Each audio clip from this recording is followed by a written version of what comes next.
सचिन अहिर यांनी सभापतीपदी जो आहे तो शिंदेच्या शिवसेनेतला अर्ज घेतलाय. ठाकरेंना पुन्हा एकदा एक मोठा धक्का. आता काय आता राहिलं काय आहे आता याच्यामध्ये काय बोलण्यासारखं काय? त्यांचा संपूर्ण पक्षच खाली झालेला आहे. अशा प्रकारे कसं पाहताय आपण याकडे? आता शेवटी हे सगळे उद्धव ठाकरेचे पाप आहेत. 2019ला राजकीय धर्मांतर केलं नसतं तर आता अशी लायकी राहिली नसती ना. शेवटी सचिन अहिरजी हा काय छोटा माणूस नाही. मी वारंवार बोलतोय, महाराष्ट्राचा जो अभिषेक बॅनर्जी आहे त्याच्यामुळे उबाटा पूर्ण पद्धतीने खाली होणार आहे. टीएमसी कसं खाली झाले त्याचं मूळ कारणच अभिषेक बॅनर्जी होता पश्चिम बंगालमध्ये. तसं महाराष्ट्रामध्ये आमच्याकडे पण एक अभिषेक बॅनर्जी आहे, त्याच्यामुळे उबाटा खाली होत आहे आणि हे त्याचे परिणाम आहेत. आता काय वरळीमधला एक महत्वाचा चेहरा जो आहे तो सचिन अहिर आहे. आदित्य ठाकरे यांच्या निवडणुकीमध्ये त्यांचं मोलाचं योगदान असायचं. आता कुठेतरी आदित्य ठाकरेंना वरळीत हा धक्का. आता आदित्य ठाकरेंनी राजीनामा देऊन निवडून यावं, परत राजीनामा द्यावा स्वतःच्या हिमतीने आणि निवडून आणून येऊन दाखवावं. कारण का सचिन अहिरजी असतील, सुनील शिंदेजी असतील, ह्यांच्याचमुळे तर हे सभागृहामध्ये बसतात आणि टोमणे मारतात. आता विचाराचे हा दिवस अवघड आहे. 10 खासदार जे फुटले किंवा 10 खासदार शिवसेनेत गेले त्या प्रत्येक ठिकाणी उद्धव ठाकरे यांच्या सभा होत आहेत. यवतमाळमध्ये देखील अशीच सभा झाली, मात्र तिथल्या आता एक वरळीमध्ये पण घ्यावी. त्याचबद्दल एकीकडे ते सभा घेत आहेत पण लोक थांबत नाहीये. काय एक लक्षात घ्या, मुळामध्ये उद्धव ठाकरे आणि आदित्य ठाकरे आणि त्यांच्या घरातल्या लोकांचा जो मूळ स्वभाव आहे ना, त्याच्यामुळे हे एक एक पडझड होतं. हे काही लहान लोक नाही आहेत जे जात आहेत. त्या प्रत्येकाला माहिती आहे की त्यांना ज्या पद्धतीने त्यांच्या पक्षात मातोश्रीमध्ये आजच्या काळात वागवलं जातं, अरे जो बाळासाहेबांचा झाला नाही तो ह्या आमदारांचा, खासदारांचा आणि शिवसेनेच्या सहकाऱ्यांचा काय होणार राहणार उबाटाच्या? कळलं पाहिजे ना. तो आपल्या वडिलांचा झाला नाही, तो जो आमच्या देवेंद्रजींचा झाला नाही. आता बोलतोय की देवेंद्रजींना आम्ही प्रधानमंत्री करणार. अरे 19ला तू माती खाल्ली, शेण खाल्लास. ज्या देवेंद्र फडणवीसजींनी तुझ्या सख्या भावापेक्षा तुला 14 ते 19 मध्ये सांभाळलं, त्या देवेंद्रजींना तू 19 मध्ये मुख्यमंत्री बनायला दिलं नाही आणि आता प्रधानमंत्रीची भाषा तू करतो. नाला नीच माणूस आहे, नीच नीच. त्या नीचचं दुसरं उदाहरण डिक्शनरीमध्ये बघितलं ना, नीच इक्वल टू उद्धव ठाकरे. 19ला अगर तू माती खाल्ली नसतीस, मुल्ला मौलव्यांच्या समोर झोपला नसतास, झालं नसतं आजचं हे सगळ्या गोष्टी. आणि आता पाप भोगा, हे त्याच्या स्वतःचं कर्म आहे. हिंदुत्वाला विरोधात गेल्यानंतर, स्वतःच्या धर्माच्या विरोधात गेल्यानंतर, देवी देवतांच्या विरोधात गेल्यानंतर ह्याच्यापेक्षा वाईट असंच होणार ना. दोष देताना दिसत आहेत ते, म्हणजे आताही प्रत्येक सभेमध्ये देवेंद्र फडणवीस, भाजप, एकनाथ शिंदे या पोडापोडीला दोष ते या सगळ्यांना देताना दिसत आहेत. आताही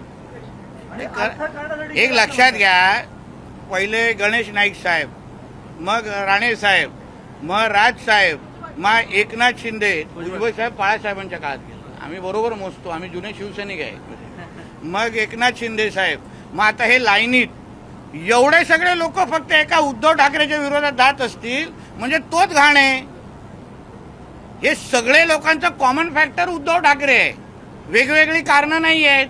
सगळेजण एकाच माणसाच्या विरोधात बाहेर जात आहेत म्हणजे त्याच माणसामध्ये फॉल्ट आहे, ते तो स्वीकारायला बघत नाहीये. त्यांनी गपचूप घरी बसावं किंवा कुठेतरी वृद्धाश्रममध्ये जाऊन बसावं. तर आता त्याचं तेवढंच काम राहिलेलं आहे. बाळासाहेबांना त्यांच्या शेवटच्या काही दिवसामध्ये जे त्रास, जे छळ, यांनी जे छळला ना स्वतःच्या वडिलांना, त्याचा तो भोगणार आहे आता पुढे. आमच्या राणे साहेबांसारख्या माणसा जे जेवणाच्या ताटावरून उचलला हे ना, त्याचा तो भोगणार आहे आता. तो माझी वेळ खराब आहे, येणारा काळ माझा कोणाची माझी वेळ खराब आहे असं तुझी म्हणतात. त्याची असं काय? आता वेळ खराब त्यांनी स्वतःची स्वतःवर आणली. अहो 14 ते 19 मध्ये भारतीय जनता पक्षाबरोबर असताना किती चांगली वेळ होती, किती चांगला राजासारखं ठेवलेलं आमच्या देवेंद्र फडणवीसजींनी. त्याच माणसाच्या विरोधात तू त्यांना मुख्यमंत्री व्हायला दिलं नाहीस, त्याला षडयंत्र केलं, स्वतः जाऊन शेण खाल्लं, आणि आता बोलतो त्यांना प्रधानमंत्री करा, तर लाज वाटत नाही. आणि आता मोठं सगळ्या आमदार खासदारांच्या घरात, अरे तूच फॉल्ट आहे, तूच राजकारण सोडला, तू घरी बसला, सगळं का नीट होईल. आता तुझ्या मुलाचं भविष्य किती अंधारात तू टाकलं तरी विचार कर ना. आता सचिन आहेरेंजींसारखा ज्येष्ठ माणूस आहे, तो लहान माणूस नाही. कामगार क्षेत्रामध्ये, वरळीमध्ये ह्याला 4 शाखा प्रमुखांची तरी नाव माहिती आहे काय आमच्या पेंग्विनला?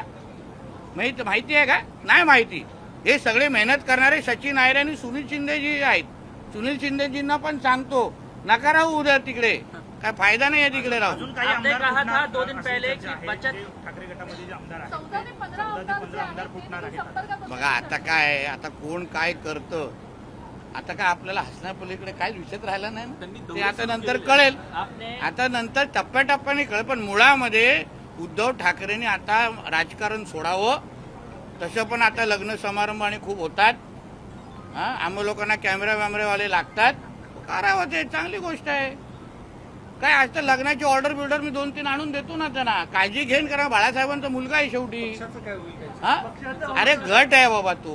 तू पण कुठे पक्ष म्हणजे बलाढ्य पक्ष, त्याला लोक लागतात, जिल्हा ते जसं उद्या बोलतो ना, ते बचत गटापेक्षा पण छोटा काय विषय ते राहिलेलं आहे. ते आपने वही 2 दिन पहले बोला था कि बचत गट में जितने से भी कम अब यूबीटी में बचत गट में महिला लोग रहते, आदमी नहीं रहते. आज जो है आज जो है सचिन अहिर ने साथ छोड़ दिया है यूबीटी का. नवीन प्रकारचा बचत गट आहे वाटतं, मेल फिमेल.